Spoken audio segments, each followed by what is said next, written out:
হয় শৰতৰ ৰাতি অতি বিলোপন ৰাসক ক্ৰিয়া কৰিলে কৃষ্ণই বইলা মন এয়া হ'ল ৰাসৰ মহোৎসৱ অসমৰ ইমূৰৰ পৰা সিমূৰলৈ এতিয়া ৰাস উদযাপন কৰা পৰিলক্ষিত হৈছে মই বৰ্তমান উপস্থিত আছোঁ মৰিগাঁও মাণিপুৰতো আজি ৰাস মহোৎসৱ উদযাপন কৰিছে ইয়াৰ সামগ্ৰিক পৰিৱেশ মই মোৰ সতীৰ্থক দেখাবলৈ অনুৰোধ জনাইছোঁ কিদৰে গোপীসকলে ৰাস নাচি আছে তাৰ সামগ্ৰিক পৰিৱেশ দেখাবলৈ মই অনুৰোধ জনাইছোঁ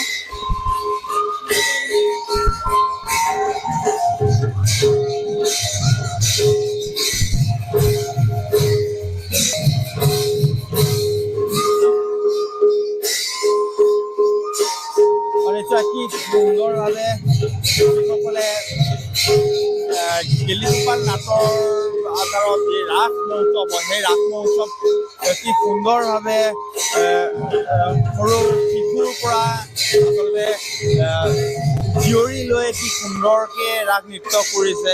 আমি সামগ্ৰিক পৰিস্থিতি আপোনালোকক দেখাইছোঁ মোৰ সতীৰ্থ দেখাই গৈ আছে এটা ভাল লগা এটা মহোৎসৱ লোকে লোকআইনৰ হৈ পৰিছে এই বছৰে নহয় এইবাৰেই নহয় ইয়াৰ আগৰ পৰা এই ৰাস মহোৎসৱ উদযাপন কৰি আহিছে মাণিপুৰত আৰু মই আৰু একে নান্দনিক এটা দৃশ্য দেখাবলৈ মই সতীৰ্থক অনুৰোধ জনাম এয়া মুখা পিন্ধি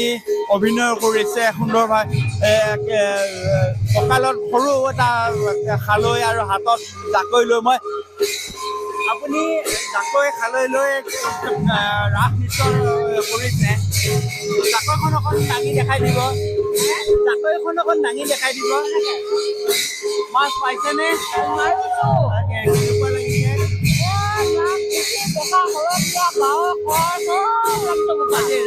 আজি ৰাসত নৃত্য কৰি আপোনাৰ কেনেকুৱা লাগিছে আজি বহুত ভাল লাগিছে মানে ৰাসত ভেদেলি হয় বৰ ভাল লাগিছে ভেদেলি মাছটো ধেৰ উঠিছে ভেদেলি হয় ভাল লাগিছে ভাল লাগিছে আপোনাক মুখা পিন্ধাই কৰি কোনে দিছে এই মুখা আপুনি নিজে পিন্ধি কৰি পেলাই নৃত্য কৰিছে নিজে মুখত আঁকি কৰি লৈ মুখাখন কিনি আনি আপোনালোক ইয়াত চকলেট আৰু বিস্কুটো দেখা পাইছে মই নিজে কৰিছোঁ এইবিলাক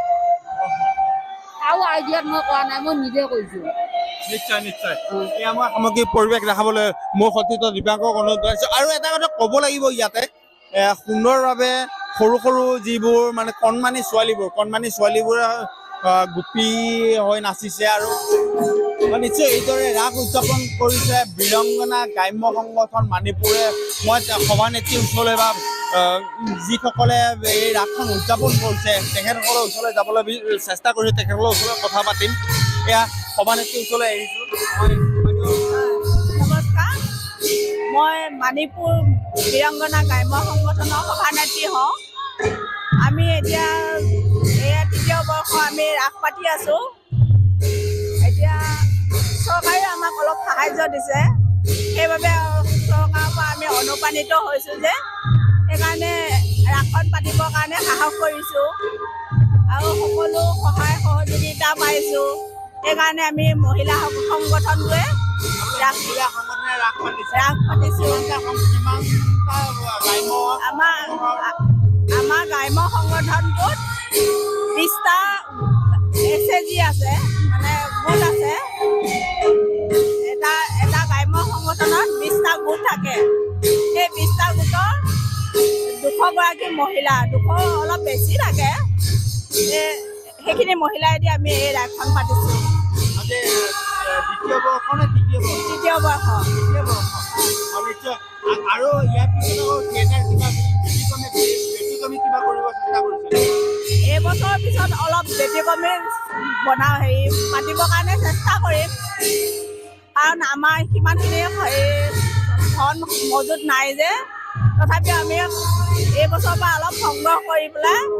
ব্যতিক্ৰমী কিবা এটা পাতিবৰ কাৰণে চেষ্টা কৰিম আৰু হয় শ্ৰীকৃষ্ণ যেনেকৈ বৃন্দাবনত মুৰলীটো বজাওঁতে বাঁহীটো বজাওঁতে আমাৰ গোপীসকলে মানে ঘৰত যেনেদৰে আছিলে কোনোবা যদি কাম কৰি আছিলে কোনোবা ভাত ৰান্ধি আছিলে যিসকলে মানে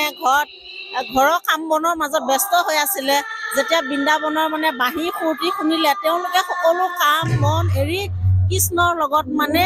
ৰাস কেলি কৰিবৰ কাৰণে ওলাই আহিলে সেই আদৰ্শটোকে আমি ৰক্ষা কৰিবৰ কাৰণে আমাৰ মহিলাসকলে সংগঠিত হৈ বীৰংগনা ভিঅ'ত আমি